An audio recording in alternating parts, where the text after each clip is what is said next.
What is discussed on this program is meant to be for general information and educational purposes. It is not intended to be legal advice and should not be used for that purpose. If you have legal matters you need help with, then you need to seek the advice of an attorney.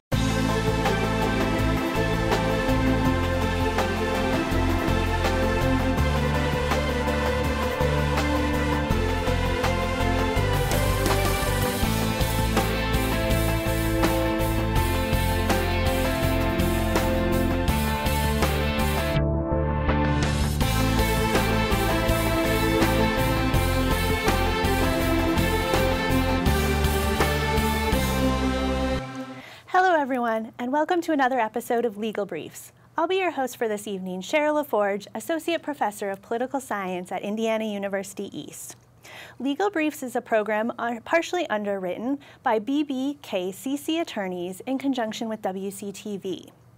During this show, we hope to enlighten our audience about various legal topics that might be of interest to you. Tonight's topic is Indiana criminal law, specifically looking at indigent criminal defense and the Public Defender's Office. With me today is Austin Shadle, an attorney at BBKCC. Welcome, Austin. Thanks, Chera. It's good to be here, and I'm excited about our conversation today. Absolutely. So last semester, Austin was kind enough to come to my Introduction to American Politics course and answer some questions that my students had about the criminal justice system. And we had a really great conversation that time. And as you were thinking about this show, you thought, I bet a lot of the questions my students had about the system would be questions that the general audience would have about it. Exactly. A lot of the questions you and your students had, I often get those questions at cocktail parties or at church or wherever I am in the community, so I thought this would be a great topic for this program. Yeah, so we're going to cover a lot of topics in a little bit of detail, but let's start off, since we're talking about criminal law specifically, can you tell me what criminal law is and how that might compare to things like civil law or other areas of the legal system? Sure. As you indicated, generally speaking, we categorize law into two categories, criminal law and civil law. Criminal law basically embodies that area of law where it defines crimes against the community at large. So basically, oftentimes when someone is charged with a crime, it is the state of Indiana bringing that charge against the defendant, or in federal court, the United States government bringing that criminal prosecution. The reason being is it's not just a specific victim or victims being aggrieved or injured, but there's an offense, so to speak, against the greater community. All the criminal statutes, there's no longer common law criminal offenses.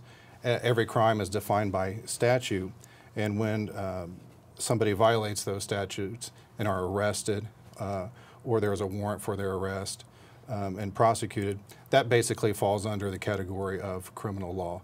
Everything else, again, there's subcategories, but again, everything else we generally define or put in the category of civil law. So criminal law, you would likely, a punishment that you could potentially end up with would be prison or a jail sentence. In civil law, it would be more financial penalties. Is that another way to look at it as well? I think that's generally correct. Yeah, generally in criminal law, you're facing potentially incarceration either in jail or in prison, but also monetary fines. You could be ordered to pay restitution, making a victim whole. And there's a whole host of alternatives to jail and prison as well. Excellent. So you previously served as a public defender here in Wayne County, and you still work with that office. So Austin, can you tell me what is a public defender and what is the role of the public defender in the criminal justice system? Sure. A public defender is essentially someone who is appointed to someone charged with a crime who cannot afford to hire an attorney on his own or her own. They call it a public defender because there is certainly a public interest component. That attorney, again, is assigned by the court, represents that person in a criminal proceeding. Excellent. So I know one of the things my students always struggle with is there's a lot of Latin in the law. And one thing when we talk about public defenders, people might also hear terms like pro bono or pro se representation. Can you tell me a little bit about how a public defender would differ from those two terms? Sure. Essentially, a pro bono attorney is an attorney. Sometimes they work full-time as a pro bono attorney. Sometimes that attorney is in the profession to earn a living. However, they may take a case or two or a handful of cases for free. And so essentially they're providing their services for free. Pro se is essentially a term where somebody is proceeding without an attorney. They're proceeding on their own, representing themselves. Now, a public defender typically does get paid. Either they're a full-time public defender and they get paid by, in our instance, by the county, and there's a statutory rate for that compensation. Or an attorney could perhaps handle the case pro bono or for free, but typically they are compensated. So they are different things, but they handle sort of the same area.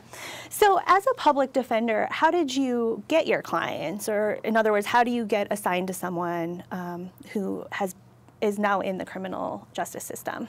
As I said, typically somebody that's arrested for a crime and charged with a criminal offense, they'll have an initial hearing. We also call that initial hearing an arraignment.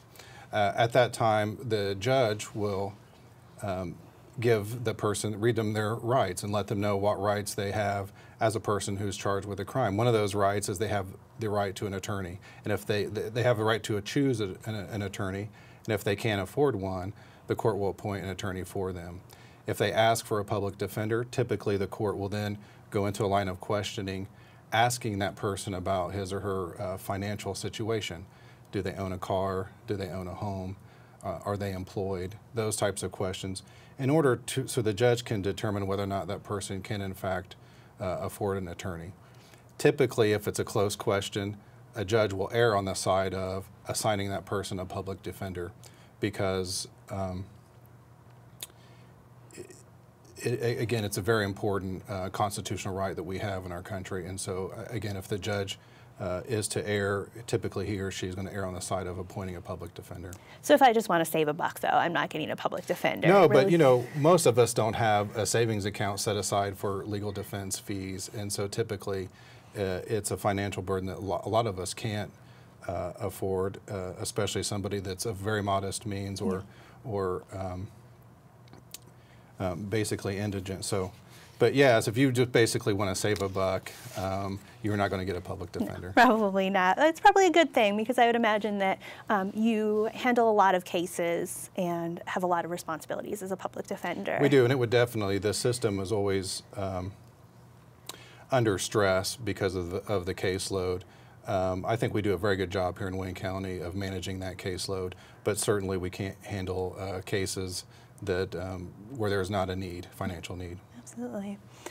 So for those of us that hopefully I will never need a public defender, other people who are watching tonight won't need a public defender, but what benefits, even if I'm not using the system, or if I do use the system, what benefits do public defenders provide for the overall community? Well, as the judges will instruct juries when someone comes in for jury service, there's men and women in our country right now fighting on foreign soil across oceans for basically defending our way of life. And part of our way of life, our constitutional system, is that somebody is presumed innocent until and if proven guilty. And so the public defenders really play an important and vital role in protecting those constitutional rights. As the saying goes, a high tide raises all boats, lifts all boats. So public defenders really help basically create case law through defending clients and making appeals. They help defend individuals' constitutional rights, and then collectively, I think that almost acts as a system of checks and balances, defending citizens' privacy rights more than anything, and due process against the state, against the policing system. Yeah, and we'll definitely get back to that idea of defending rights and civil liberties in a second. But just to step back, going to one of the questions that a lot of my students had when you came to my session, and that was, as a public defender, how do you perhaps defend someone you personally know or you think is guilty of a crime? How do you provide them with that kind of quality representation, even though you might have misgivings about who they are or what they've done? Sure. I think the important thing to keep in mind is, as I said, in our American system, somebody who's accused of a crime is presumed innocent until proven guilty. And as human beings, we're prone to err. And we're also prone to jump to conclusions, and sometimes we do that too quickly.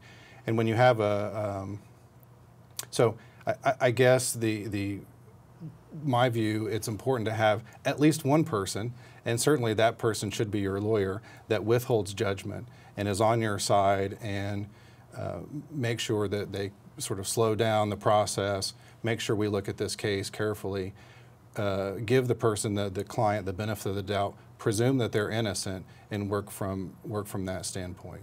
And I imagine that comes through when you're trained as a lawyer, that you learn to sort of look at the law and people dispassionately a little bit. Sure, but also along those lines, oftentimes somebody, by the time that they've been arrested for a crime and they've been, the prosecutor has looked at that case, the prosecutor has looked at the facts, made the determination that yes, in good faith, the prosecutor can proceed with prosecution, there's a lot of evidence that the person is guilty. And in fact, they may admit their guilt.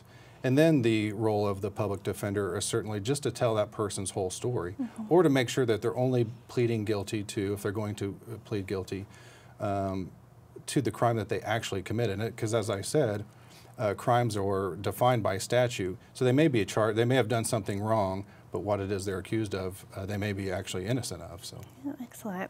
So one of the reasons I invited you to my class is that even though I have training in the criminal justice system, things are always changing. And I think one of the things you just mentioned is that the public defender's office often creates case law, and those little rulings kind of tweak the rights that we have. So let's focus on some likely interactions that people have with the criminal justice system that perhaps the people who are watching at home would have.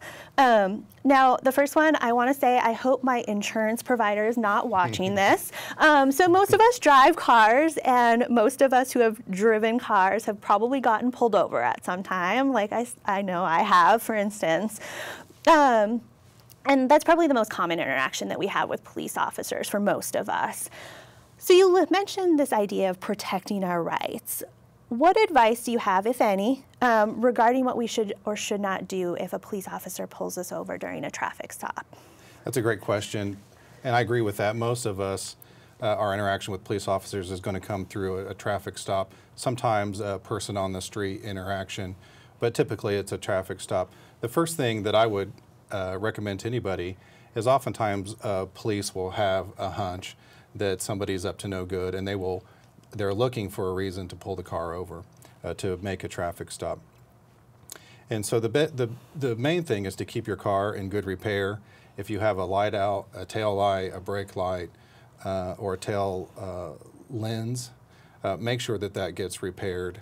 You always want to make sure that you turn your turn signal on at least 200 feet before making a turn. Basically follow all the traffic laws, know what they are, and use them consistently. When you're pulled over by the police, it's a good idea to remain calm. And then it's just basically the advice your grandmother gave you. Be polite, be courteous. If a police officer is making a traffic stop, the only evidence really at that point that a police officer should be looking for is evidence that you committed the traffic offense. So if an officer wants to conduct an investigation beyond that, you can politely, if a police officer, for example, asks you, "Sir, do you mind stepping out? Can I search your person, or do you mind if I search your car?" It's certainly within your constitutional rights to say, "Thank you for asking, but I'm going to politely decline. I highly value my privacy rights." Excellent. Is there any difference if you have something maybe questionable in your back seat or in public view? Does that change the scope of what a police officer can do in that stop? Yeah. I do suggest when you have a traffic stop, if it's dark, I do suggest turning on your dome light, and that's just to put the police officer at ease, and so they can see you, and they don't have to shine that bright light in your face or in your car to see what's going on. Generally speaking, a police officer does have to have a search warrant before he or she can search your car, or your consent to search the vehicle. One of the exceptions to that, and there are multiple exceptions, I probably won't get in all those today. One of those exceptions is if there is something that's readily identifiable by that police officer as being contraband, something that's illegal that they should be concerned about, that is in plain view. That's certainly one of those exceptions that a police officer can then remove you from the vehicle and would probably give an officer what we call probable cause to conduct a search. Okay. Well, we could spend an entire session on just searches, and we'll give you an opportunity to how you can suggest topics later in the show. But just to give you an idea of what some of your basic rights are, we'll move on to some other things. So as a follow-up to that, so if you're ever in the unfortunate position where you are in the criminal justice system, you've been arrested or you have been accused of a crime after this traffic stop, what could you do? What should you do? So in other words, if you're my defense attorney, what would you want me as a client to do to help aid in my own defense? Certainly. If at some point you feel like you are not free to leave, that the police, because sometimes it's really not even clear whether you're under arrest, whether you are free to leave if a police officer has stopped you in a traffic stop or on the street. And so you can simply say, officer, am I free to leave now? And if the police officer says no, then at that point you should feel like you are detained. Essentially you're under some type of arrest or detention. And at that point I would recommend you maintain your right to remain silent. And if a police officer wants to ask you questions, it's certainly within your rights and advisable to, again, politely and respectfully say, at this point, I want to remain silent, and I would like to speak to my attorney.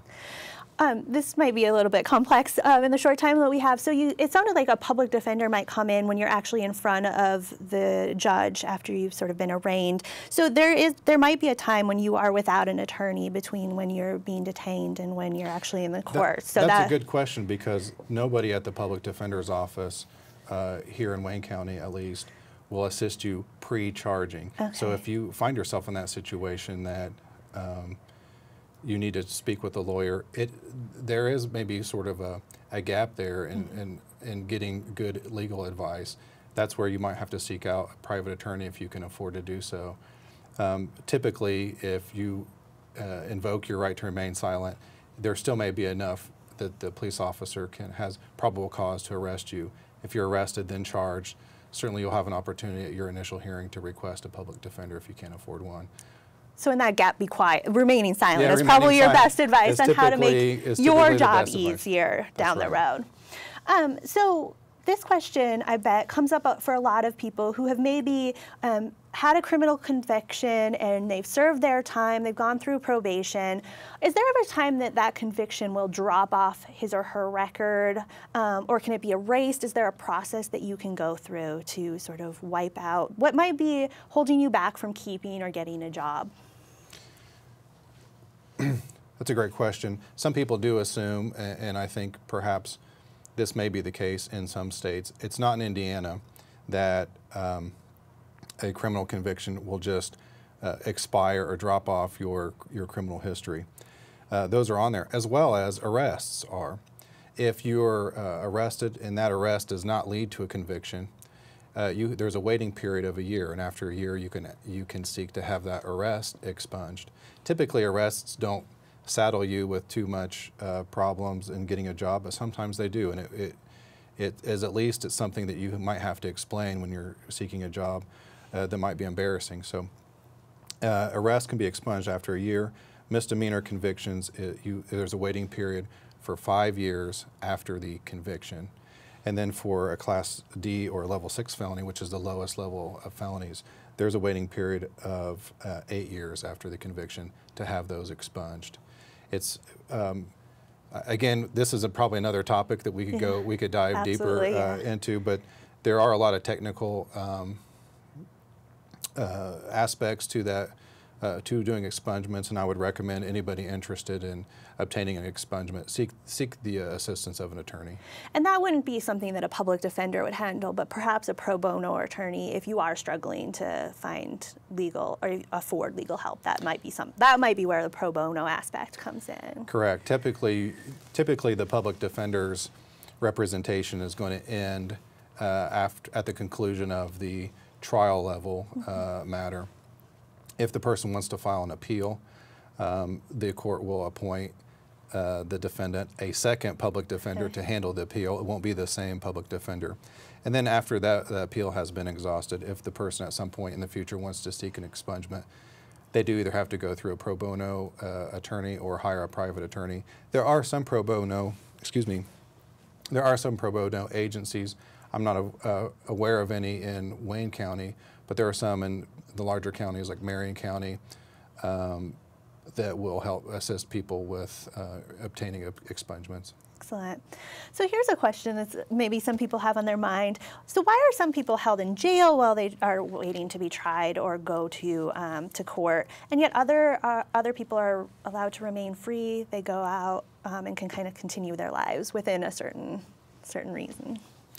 And we have the right, anybody charged with a crime has the right to have bail set in their case. That's a constitutional right. Wayne County follows a standard bail schedule. So typically it just depends on what type of offense you're charged with. The higher level of offense, the more serious the crime, the higher your bail is. And what the court considers in setting bail is the potential risk to the community if that person is free while their case is pending, and the likelihood that there'll be a flight risk or the likelihood of non-appearance, if you want to look at it from that standpoint. And the idea is if someone has to post a bond, a cash bond, or hire a bail bondsman, that they could potentially lose that money if they don't show up for court. That's an incentive for them to come to court and not lose that money. So the reason why some people might be released is if they were able to post bail, or their bail was set low enough that they can post that bail.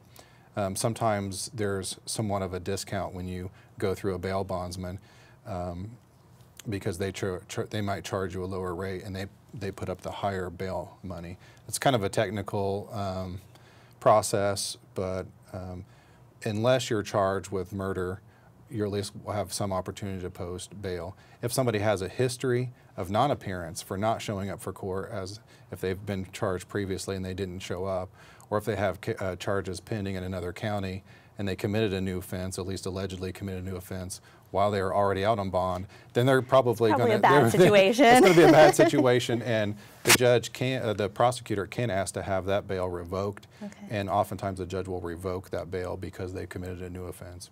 That's probably another topic we could spend an entire session on, because I know that a lot of states are looking at getting rid of cash bond, and it's, I think, an area that people have talked about. It's definitely a hot reform. There's opinions across the spectrum, and there's a lot of debate and discussion about that, yes. So as we wrap up, this was one of the questions, well, there were so many of these questions when you came to my class, and that was the idea that what should young people or people of any age who are thinking about pursuing a legal career, what can they do? What should they be looking out for? What can make them a competitive kind of candidate for law school or becoming a lawyer? One of the things that got me really interested in becoming a lawyer was when I was in high school, participating in a government day, and I had the opportunity to be the prosecutor in a mock trial, and that really got me interested. Having gone to law school, I can say that the tools of the lawyer are reading, writing, and really critical thinking. So anytime, and speaking, communicating, so anytime as a young person you have an opportunity to take a writing class, a writing course, a public speaking course, a debate, be on a debate team, again, those are the skills of the lawyer. And really any undergraduate course or major that you have an opportunity to do those things, I think prepares you well to be an attorney. I would also encourage young people who are in college or high school to volunteer at some of the pro bono attorney agencies or volunteer at a law firm, and really perhaps even get a clerkship or something or an internship or they're working in the court system, so they can see what it really means to be a lawyer and get that experience. And as someone who thought they were going to be a lawyer for a long time, that was really useful for me for realizing it was not what I wanted to do, which I think is also useful too. And I found that lawyers are very open about talking about both what is good with their careers and what is not so good and what's hard about the day-to-day life. So sometimes it's just talking to someone who has been in the shoes that they want to fill someday and hearing more about what the system is like. So we have just a brief moment. What was the most difficult thing about being a public defender? I think the most difficult part, and I brought someone shared this with me. It's from To Kill a Mockingbird, where Atticus Finch is talking to his son Jim, and he said he was talking about courage, and he says courage is when you know you're licked before you begin, but you begin anyway and see it through no matter what. And I think that happens at various times in To Kill a Mockingbird, but it also, as a public defender, you're up against great odds oftentimes, and you're up against a situation that looks to be impossible, but you have to take it on. You have to do your best. And it might even be just helping your client through other problems that they have beyond just their legal problems. And sometimes it seems like it's a futile endeavor, but you do it, you stick with it, and oftentimes you have great results, either in the courtroom or even just with helping the person through a difficult period in their lives. And like you said earlier, you might be the only person that really believes in that person. So that's a pretty powerful place to be in the criminal justice system, I think. It's very rewarding. It has times of frustration, but it's very rewarding. All right. Well, thank you so much, Austin, and thank you for watching. We mentioned in a couple areas that there are topics we discussed today that could be dealt with in a lot more detail.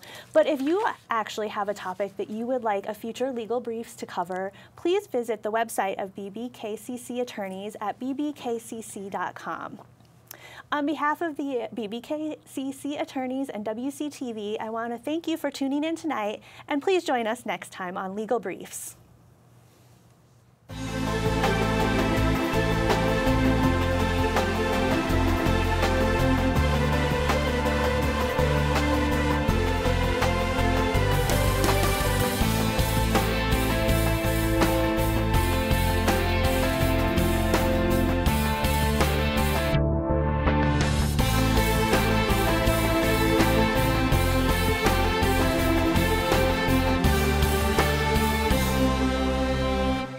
What is discussed on this program is meant to be for general information and educational purposes.